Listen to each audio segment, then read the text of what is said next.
হ্যাঁ বন্ধুরা, তাহলে আপনাদের কাছে একটা নতুন গল্প নিয়ে চলে এসেছি। গল্পের নাম অদৃশ্য মুখ। একটা সময় ছিল যখন আমি প্রতি রাতে শহরতলির পথে পথে বহুক্ষণ ধরে ঘুরে বেড়ানোর জন্যে বেরিয়ে পড়তাম। আমার বাবা মা এই নৈশ ভ্রমণে মোটেই খুশি ছিলেন না। ফলে আমার শোয়ার ঘরের কাঠের দেওয়ালের প্রতিটি ফাটলের ওপরে ধর্মীয় বিধি লেখা কাগজের চিরকুট আঠা দিয়ে লাগিয়ে দিতেন। কিন্তু সব চেষ্টাই বৃথা।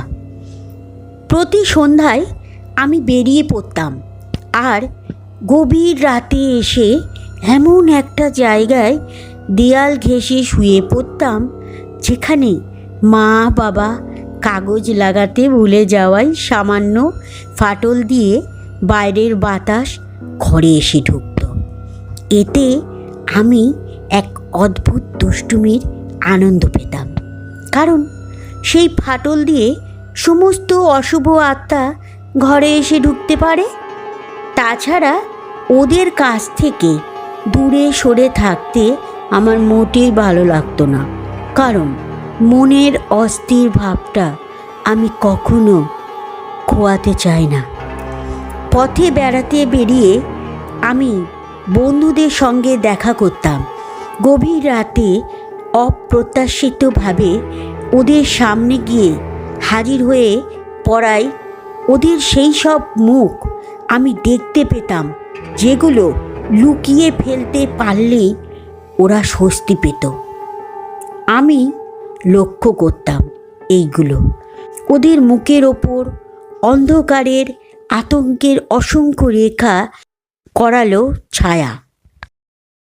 এইসব মুখ আমি সংগ্রহ করতাম আর দিনের বেলা তুহিন আনন্দে সেগুলোকে খুঁটিয়ে খুঁটিয়ে দেখতাম। অনেকটা যেন শয়তান নাচের মুখোশ সংগ্রহ করার মতো। তবে শুধু একটা মুখোশই তাতে নেই, আমার নিজেরটা।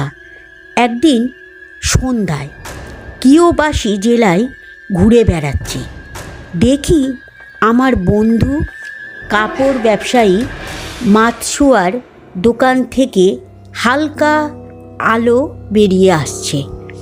ওর সঙ্গে আমার শেষ কথা হয়েছে আজ থেকে 2 বছর আগে।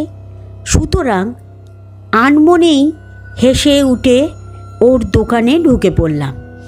মনে একটা অদ্ভুত শীতল ঘৃণা। নিজের আচরণে আমি নিজেই অবাক। মুখোশ সংগ্রহ করতে করতে আমি কি ক্লান্ত হয়ে পড়েছি? আমাকে সাদরে আহ্বান জানিয়ে মাতসুয়া চা পানের অনুরোধ করল। পিতলের ধুনিটা সামনে এগিয়ে দিল যাতে আমি হাত দুটো গরম করতে পারি। শুনেছি তুমি নাকি অন্ধকারে পথে পথে ঘুরে বেড়াও, এ কি সত্যি? আমার দিকে না তাকিয়ে ও প্রশ্ন করল। হ্যাঁ, কখনো কোনো আত্মার সঙ্গে তোমার দেখা হয়েছে? না। কখনো মুজিনা দেখেছ? না। মুজিনা কি আমি জানি না। আমিও জানি না। তবে এক ধর্মযাজককে একবার জিজ্ঞেস করেছিলাম যে আমি যা দেখেছি সেটা কি, তাতে উনি বলেছিলেন ওটা মুজিনা। কিন্তু মুজিনা কি আমি জানতে চাইলাম। জানি না, সেই ধর্মযাজকও বলতে পারেননি। নিজের হাঁটুতেই চোখ রেখে আমি বসে রইলাম। কিন্তু মাতসুয়া আর কিছু বলছে না দেখে বিদ্যুৎ ঝলকের মতো ওর দিকে চোখ তুলে দেখলাম। ওর মুখ হাঁ করে শূন্য দৃষ্টি নিয়ে বসে আছে। মনে হলো ওর ভেতরটা যেন ফাঁপা। তারপর দুটো আলোর কণা ওর কালো চোখের গভীরে হঠাৎই যেন জন্ম নিল। এবং ক্রমশ কাছে আসতে লাগলো। অনেকটা অন্ধকার রাস্তা ধরে এগিয়ে আসার লণ্ঠনের মতো। অবশেষে ওরা ওপরের স্তরে উঠে গেল। ও চোখ বন্ধ করে আর্তনাদ করে উঠল। তারপর সংবিত ফিরে পেল। ও কি ভয়ঙ্কর! মাতসুয়া বলল, মুজিনা কি বীভৎস! সে আমি বলে বোঝাতে পারবো না, কারণ বোঝানোর মতো কিছুই নেই। মুজিনা নৃশংস, তবে পালানোর সুযোগ দেয় আপাতভাবে। যদি ওটা একটা কান ছিঁড়ে নিত অথবা কাউকে খেয়ে ফেলতো তাহলে একটা মানে বুঝতে পারতাম, কিন্তু মুজিনা সেসব কিছুই করে না। ওহ, আমার ভীষণ ভয় করছে। মাতসুয়া হাঁ করল, যেন এক্ষুনি চিৎকার করে উঠবে। তারপর সেইভাবে অনেকক্ষণ বসে রইল। অনিশ্চিত সেই পাগল করা দীর্ঘ চিৎকারে আমার কানে যেন তালা লেগে গেল। তারপর এক সময় ওর মুখ বন্ধ হলো। কোনো রকম ভূমিকা না করেই চাপা গলায় অনেকটা গানের ভঙ্গিতে ও বলতে শুরু করলো, যেন এ গল্প ওর মুখস্থ হয়ে গেছে। একদিন রাতে একটা মাঠের ওপর দিয়ে সংক্ষেপে হাঁটছিলাম। সাধারণত এইসব সময়ে লোকে অশুভ জিনিসে দেখা পায়। চারদিকে অন্ধকার, কিছুই নজরে পড়ছে না। তাহলে কেমন করে আমি সেই ছোট্ট পুকুর, একটা গাছ আর ওই মেয়েটিকে দেখতে পেলাম? আকাশে চাঁদ ছিল না, আর সেই পুকুর, গাছ কিংবা মেয়েটির কাছ থেকে কোনো আলো আমার চোখে আসেনি। কিন্তু তা সত্ত্বেও আমি দেখতে পেলাম মেয়েটি মাথা ঝুঁকিয়ে বিষণ্ণভাবে বসেছিল। কান্নার তীব্র দমকে ওর কাঁধ দুটো থেকে থেকে কেঁপে উঠছে। আমি এগিয়ে গিয়ে ওর কাছে বসলাম। ভয় হচ্ছিল, হতাশায় ও হয়তো পুকুরের জলে ঝাঁপিয়ে পড়বে। এখানে কোনো যুবতী বসে থাকা ঠিক নয়, আমি ওকে বললাম সেই কথা। ওর কাঁধে হাত রাখলাম। একই সঙ্গে লক্ষ্য করলাম ওর পরনের কিমোনো অদ্ভুত সুন্দর রেশমের তৈরি। আমি তৎক্ষণাৎ হাত সরিয়ে নিলাম। আমার দোকানে কখনো এত ভালো রেশমি কাপড় আসেনি। এখনও যেন সে কাপড় আমি অনুভব করতে পারছি। রাতে এই সময়ে এই জায়গায় ভয় আছে, আমি বলে চললাম। কিন্তু ও আরও ঝুঁকে পড়ল, ফুপিয়ে ফুপিয়ে কেঁদেই চলল। পোশাকের চওড়া হাতায় নিজের মুখ লুকিয়ে রইল। আপনার কোনো সাহায্যের দরকার থাকলে বলুন। কিসের দুঃখ? ও একটু সরে বসল। আমি আপনাকে সাহায্য করতে চাই। আমি কিছুতেই আপনাকে আত্মহত্যা করতে দেব না। দয়া করে কাঁদবেন না। ও ধীরে ধীরে উঠে দাঁড়ালো, যেন আমার কথায় শান্তি পেয়েছে। তারপর আমার দিকে পেছন ফিরে দাঁড়ালো। কিন্তু আমি চলে যেতে পারলাম না। ওকে ওখানে একা রেখে আমি যেতে পারি না। সুতরাং উঠে দাঁড়িয়ে ওর কাছে গেলাম। আসুন, এই বিপজ্জনক পুকুরের কাছ থেকে আমরা চলে যাই, আমি বললাম। তখনও ঘুরে দাঁড়ালো। দু হাতে নিজের মুখ ঢেকে রেখেছে। মনে হলো ওর কান্না ভেজা চোখ দুটো আমার কাছ থেকে লুকোতে চাইছে। তারপর ও ও কপাল আর নাকের ওপর দিয়ে হাত বোলানোর একটা ভঙ্গি করল। আমি ঝুঁকে পড়লাম, ওর মুখটা দেখতে চাইলাম, ওকে সান্ত্বনা দিতে চাইলাম, ওর চোখে চোখ রাখতে চাইলাম, কিন্তু ওর কোনো চোখ নেই, নাক নেই, মুখও নেই। ওর গোটা মুখমণ্ডল ডিমের মতোই মসৃণ। মাতসুয়া আমার দিকে চোখ ফেরালো যেন সাহায্যের আশায়, কিন্তু আমি দেখলাম যে ওর গাল দুটো ভাঙা এবং সেগুলো ওর মুখোশের ওপরে মজাদার ভাঙাচোরা রেখার জন্ম দিয়েছে। ওর মুখের প্রতিটি অদ্ভুত খুঁটিনাটি আমি নিষ্ঠুর স্পষ্টভাবে দেখতে লাগলাম। অবশ্য কেন তা বলতে পারবো না। আমি শব্দ করে হাসলাম, নিজের দৃঢ় ভরাট গালে আত্মদৃষ্টিতে হাত বুলিয়ে বললাম, এই তোমার মুজিনা? আমার কথায় নিষ্করুণ ব্যঙ্গ করে বলল, এমনি করে হেসে উড়িয়ে দিও না। মাতসুয়া অনুনয় করে বলল, সে যে কি ভয়ঙ্কর কি বলবো। আর একটু হলে আমি ভয়েই মরে গিয়েছিলাম। মাঠ ধরে আমি তখন ছুটতে শুরু করেছি। উঁচু নিচু জমিতে হোঁচট খেতে খেতে ছুটে চলেছি, আর এমন ভয়ঙ্কর চিৎকার করে চলেছি যেন আমার আত্মা আমার মুখ দিয়ে পেরিয়ে পালাতে চাইছি, আরও জোরে ছুটতে চাইছি। ওই মেয়েটি তারপর কি করেছে তা আমি জানি না। আমি ঘুরে তাকাতে সাহসও পাইনি। মাতসুয়া এক মুহূর্ত থামল, তারপর শরীরের সমস্ত শক্তি এক জায়গায় জুড়ে জড়ো করে আবার তার কাহিনী শুরু করল। ও আমার পায়ের দিকে তাকিয়ে রইল। এক টুকরো টিস্যু কাগজ নিয়ে আমি নাক মুছলাম, তারপর ভুরু ওপর নিচ করে শরীরের হালকা ক্লান্তিটুকু দূর করতে চাইলাম। গল্পের খেই ধরে একই রকম এক ঘেয়ে গুনগুন স্বরে মাতসুয়া আবার শুরু করল।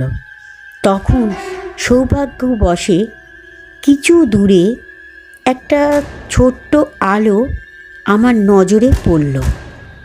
ঠিক বুঝতে পারলাম না আলোটা কোনো খোলা জানালা দিয়ে আসছে না রাস্তা থেকে আসছে, কিন্তু এটুকু মনে হলো কাছাকাছি কোনো লোকালয় রয়েছে।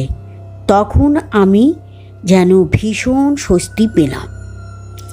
আলোটা ক্রমশ বড় হতে লাগলো, সামান্য নড়েও উঠল, তারপর আবছাভাবে যেন কাউকে দেখতে পেলাম। আলোটা রাস্তা ধরেই এগিয়ে আসছে। আমি ছুটে গেলাম সেই আলো লক্ষ্য করতে। গিয়ে দেখি এক ফেরিওয়ালা তার জিনিসপত্রের ডালা নামিয়ে সবে সাজাতে শুরু করেছে। বাঁচান বাঁচান, আমি চিৎকার করে উঠলাম। ছোট্ট আলোটা লোকটার সস্তা নীল প্যান্টের ওপর এক লালচে আভা ছড়িয়ে দিয়েছে। তার হাতের কয়েকটা ছোট্ট বাটিতে প্রতিফলিত হয়ে ঠিকরে পড়েছে। কি হয়েছে? চিৎকার করছেন কেন? সে রুক্ষ সংক্ষিপ্ত স্বরে প্রশ্ন করল। ওহ, সে আমি বলতে পারবো না। রাস্তায় চোর ডাকাত বেরিয়েছে নাকি? সে অবজ্ঞার সুরে বলল। না না, আমি কিছু বুঝতে পারছি না, আর আপনাকে বলতেও পারবো না। যন্ত্রণা কাতর চিৎকার করে আমি তার কাছে গিয়ে দাঁড়ালাম। ওহ, তাহলে বোধহয় এই ব্যাপার? নিজের মুখের ওপর হাত বুলিয়ে সে উত্তর দিল। আর তখনই আমি দেখতে পেলাম, লণ্ঠনের আবছা আলোয় স্পষ্ট দেখলাম তার চোখ, নাক, মুখ কিছু নেই। মুখটা ঠিক একটা ডিমের মতো। কি করে যে শেষ পর্যন্ত বাড়ি ফিরেছিলাম তা আমি জানি না। মাতসুয়া সামনে ঝুঁকে বসল। ও এখনও আমার পায়ের দিকেই তাকিয়ে। ওর কপালে অসংখ্য খাপছাড়া রেখা, ঠোঁট যেন ঝুলে পড়েছে। আমি কিছু বুঝতে পারছি না। ও ফিসফিস করে বলল, মাঝরাতে হঠাৎ আমি জেগে উঠি। এক ভয়ঙ্কর যন্ত্রণা টের পাই। সেই আতঙ্ক যেন এখনও আমাকে ছেড়ে যায়নি। কি করে সেই রাতের কথা আমি ভুলব? কি করব আমি এখন? আমি বোধহয় পাগল হয়ে যাব। ওর জন্যে আমার মনে এতটুকু দরদ হলো না। ওর মুখের চেহারা এত হাস্যকর আর কথাগুলো এত গতানুগতিক যে আমি হেসে উঠে বললাম, এই সব? মাতসুয়া বিহ্বলভাবে চোখ তুলে তাকালো এবং একই সঙ্গে আমি আমার ঠান্ডা কপাল মুছলাম।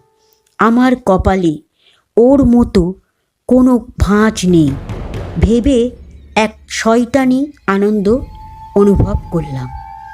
হঠাৎই মাতসুয়ার মুখ পাল্টে গেল। উদ্ভ্রান্ত দৃষ্টি নিয়ে ও আমার দিকে তাকিয়ে রইল। মুখ হাঁ করে এক বিকট চিৎকার করে উঠল। আমি ঠোঁটের কোণে এক চিলতে হাসি নিয়ে চুপচাপ শান্ত হয়ে বসে রইলাম। মুজিনা আমার দিকে আঙুল দেখিয়ে ও চিৎকার করে বলল, বিরাট এক গর্তের মতো ওর মুখ এখনও হাঁ করা। ওর গলা থেকে এক অদ্ভুত ঘড়ঘড় শব্দ উঠে এলো। আর তারপরেই শুরু হলো আকস্মিক দীর্ঘ ধারাবাহিক চিৎকারের মিছিল। ও লাফিয়ে উঠল, ধুনিটাকে উল্টে দিয়ে ছুটে পালিয়ে গেল দোকানের বাইরে। ও পাগল হয়ে গেছে এই কথা ভেবে আমি যেমন বসেছিলাম তেমনই বসে রইলাম। লক্ষ্য করলাম ধুনির জ্বলন্ত কাঠকয়লাগুলো মেঝের কার্পেট পুড়িয়ে গর্ত করে ফেলেছে। একটা ছোট্ট আগুনের শিখা কার্পেটের এক প্রান্ত লেহন করে তার যাত্রা শুরু করল। অন্য প্রান্ত ধরে আরও একটা শিখা একইভাবে এগিয়ে চলল। এক সময় ওদের দেখা হলো এবং এক বিশাল শিখার জন্মও নিল। সেটা ছড়িয়ে পড়ল চতুর্দিকে। মনে হলো ধোঁয়ায় আমার চোখ জ্বলছে। ফলে আমি হাত তুলে চোখ ঘষতে গেলাম। তখনই আবিষ্কার করলাম আমার কোনো চোখ নেই। মুখের ওপর হাত বোলালাম। আমার মুখ ডিমের মতো মসৃণ। নিঃসীম আতঙ্কে আমি লাফ দিয়ে উঠলাম, ছুটে গেলাম একটা ড্রয়ারের কাছে।